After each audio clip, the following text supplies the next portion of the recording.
25 साल से 35 साल के एज में ये डिसाइड हो जाता है आपको शुगर होगा या नहीं होगा। और शुगर बड़ी खराब बीमारी है, इसलिए इस 25 से 30 साल के एज में 2 काम जरूर कीजिएगा।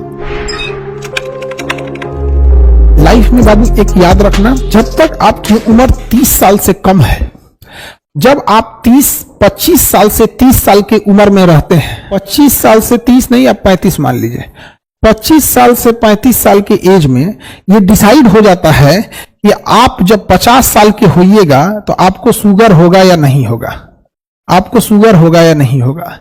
अगर 25 से 30 साल के एज में बहुत ज्यादा पेट निकलने लगा या लीवर का प्रॉब्लम होने लगा, तो लीवर जो होता है अपने ऊपर जमा फैट को, लीवर अपने ऊपर जमा फैट को कंट्रोल करने के लिए पैंक्रियाज से सारा का सारा इंसुलिन अपने मांगने लगता है। जो इंसुलिन का काम था शरीर में शुगर को डाउन रखना, उस इंसुलिन को लीवर हाईजैक कर लेता है, जिस वजह से 50-45 की एज में जाके आपको शुगर होने लगता है। इसलिए अगर अभी आप 25 से 30 साल या 10 साल की एज में बहुत ज्यादा चीनी खाइएगा तो दिक्कत होगा। इसलिए इस 25 से 30 साल के एज में 2 काम जरूर कीजिएगा। रात में खाना कम से कम खाइएगा, रात में खाना कम से कम खाइएगा। कोशिश कीजिएगा कि 8 बजे के बाद आप खाना ना खाएं, और चीनी को अवॉइड कीजिएगा। चीनी को, गुड़ खा लीजिए उसके जगह पे। अगर बहुत मन कर रहा है कि हम मीठा खाएं, दही में चीनी डालें तो दही में गुड़ डाल लीजिए, खा लीजिए। यहाँ पे आपको मन कर रहा है कि हलवा बनाए, चीनी डाले, तो बेटर होगा हलवा में गुड़ डाल दीजिए। कोई मेहमान आए तो चीनी डालिए, क्योंकि मेहमान के लिए स्वाद और उसका हुलिया भी ठीक होना चाहिए। बट कोशिश कीजिए गुड़ के लिए। गुड़ उतना हानिकारक नहीं जितना चीनी है। लेकिन अगर आप 25 से 35 साल के एज में दबा के चीनी खाए हैं, और याद रखिएगा चीनी का हम इनडायरेक्टली सेवन ज्यादा करते हैं। लड्डू खा लिए, रसगुल्ला खा लिए, मिठाई खा लिए, खीर खा लिए, सेवई खा लिए, खाना के बाद एगो मीठा होना चाहिए, लीजिए, हो गया कांड। फिर आप वेट कीजिए, आपका कोई इंतजार कर रहा है। समझ आ गया कि नहीं आ गया? इसलिए हमेशा शुरू से ही आदत डालिए। समझ आ गया? और फैट को कंट्रोल करने के लिए नींबू पानी हफ्ते में कम से कम 1 बार जरूर ले लीजिए। चीनी की जगह गुड़ सेवन कीजिए। हमारे पूर्वज को भी दिखेगा ये सब बीमारी नहीं होते थे सब। यहाँ पे पहले के जमाने में, आज के होता था क्या था, गांव में आज भी दिखेगा ना, लोग 8-9 बजे सो जाते हैं। उन्हें शुगर उगर की बीमारियां कम होती हैं, क्योंकि जब हम सो जाते हैं ना तो हमारी पूरी बॉडी को रेस्ट चाहिए। आप क्या करते हैं, 12 बजे खाना खाते हैं, भर पेट 12 बजे खाना खाए, आप तो सूत गए, आप खाना में पच रहा है। वो कहेगा अरे ससुरा तूने पच के इतना एनर्जी बनाए, काम क्या है उसका? तो आप सो रहे हैं भाई, वो एनर्जी बन रहा है, वही बनेगा फैट, और वही डिस्टर्ब करेगा पूरे सिस्टम को। लेकिन अगर आप दोपहर में हुमच के खा लिए ना, कितनों खा जाओ दोपहर में, जो एनर्जी बनेगा ना उसको आप खर्च कर देंगे।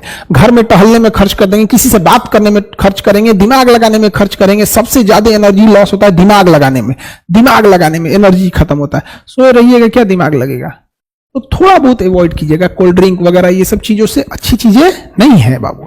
यंग एज में नहीं समझ में आता है आप लोग का। अभी तो आप लोग 25 से कम हैं, इसलिए अभी आप लोग कर सकते हैं, ठीक है। हम आपको ये नहीं कहते कि एकदम सादा जीवन लेके चल जाइए। यहां से यहां के बीच में आपको कोई रोक टोक नहीं है। आपका मन आप जो खाइए, आपका मन आप योगा कीजिए, मत कीजिए। बट जब आप इस गैप में इंटर कर जाते हैं तो शरीर के लिए आधा घंटा जरूर निकालिए, या टहलिए, तैरिए, दौड़िए, एक्सरसाइज कीजिए, योगा कीजिए। कोई मतलब नहीं है किस तरह से कर रहा है, मतलब नहीं है। आधा घंटा शरीर को दे दीजिए। आधा घंटा नहीं दे सकते हैं तो 20 मिनट दे दो। और चीनी अवॉइड करो, रात का खाना अवॉइड करो, फर्स्ट क्लास रहोगे, एकदम फर्स्ट क्लास। नहीं तो welcome in the family of sugar patients. Now India is become the sugar capital of world. दुनिया में सबसे बेहतरीन शुगर कैपिटल हमारे यहाँ। आप देखो हर घर में वो शुगर का मरीज हो रहा है। क्या करोगे बबुआ? हाँ, यहां देख लो, यहां। Now you are ready to enter in this group. कुछ सालों के बाद आप लोग, अभी खूब होंगे कोई इसमें 17, 18, 20, 22, 24, 25 इसी एज ग्रुप के होंगे लोग। इसमें एंट्री करना, मेरी बात याद रखना, बुढ़ापे में हमसे मिलने जरूर आना। शुगर फ्री मिठाई लेके हमसे मिलने आना, शुगर वाला मिठाई लेके आना, कोई दिक्कत नहीं, हमारा ना होगा, हम होने ना देंगे। समझ आ गया कि नहीं आ गया? हम लोग होने ही नहीं देंगे कभी। समझ आ गया? चाय की लत तो लग गई तो काम खत्म, ब्लैक कॉफी पी लो उसके जगह।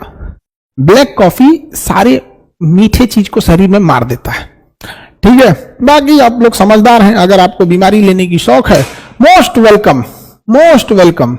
और नहीं स्वस्थ रहना चाहते हैं, जाइए। बाकी कंपनियां तो आपको कोको कोला बेचेंगी, कोल्ड ड्रिंक बेचेगी, कभी कोई कुछ बेचेगा, एनर्जी ड्रिंक बेचेंगी, बिस्किट टायर, उनकी कंपनी का अपना काम होता है, चॉकलेट बेचेंगे, वो पूंजीवाद है, रोजगार भी है उससे, और सब लोग सादा ही जीवन जीने लगेंगे तो वो भी ठीक नहीं है। बट सब चीज एक अपने एज ग्रुप में अच्छा लगता है। अब हम लोग कोई खिलौना लेके खेलेंगे तो अच्छा लगेगा? हाँ, पूरी दुनिया का यही मास्टर पगला गिलो, खिलौना से खेल रहा है, ये तो छोटे बच्चों के है। रे बैला, तो मिठाइयों छोटे बच्चों के लिए, वो भी छोटे बच्चों के लिए, समझा गया? एक एज होने के बाद आप लोग इस एज में अब एंट्री कर रहे हैं, इसलिए जैसे खिलौनों को छोड़ दिए वैसे कुछ आदतों को आप छोड़ देंगे। तो हम सब मिलकर एक देश का ये भी सपोर्ट सिस्टम है कि अगर हम लोग कोशिश करें कि आने वाले 10-20 साल में लोगों को जागरूक करके देश में से अगर हम लोग 1 करोड़ भी शुगर पेशेंट को कम कर देंगे तो बिना मतलब डॉक्टरों को स्ट्रेस खत्म होगा। अब किसी मिडिल क्लास फैमिली को, गरीब घर के बच्चे को, आदमी को अगर शुगर हो जाता है तो बेचारा जो पढ़ाई पे पैसा खर्च करना चाहिए अपने शुगर पे खर्च कर, और शुगर बड़ी खराब बीमारी है। शुगर आपके शरीर को इतना कमजोर कर देगा ना कि बाकी बीमारियों के लिए जगह बन जाए। इसलिए देखिएगा, एक नॉर्मल इंसान को अगर कोई भी बीमारी होता है तो ठीक होने की संभावना ठीक रहती है, लेकिन वही बीमारी अगर शुगर वाले को हो जाता है तो दुगना रफ्तार से उस पर अटैक करती है। आपके घर में किसी को, माता पिता या किसी को भी शुगर होगा तो कोशिश कीजिएगा बढ़ने ज्यादा ना दे।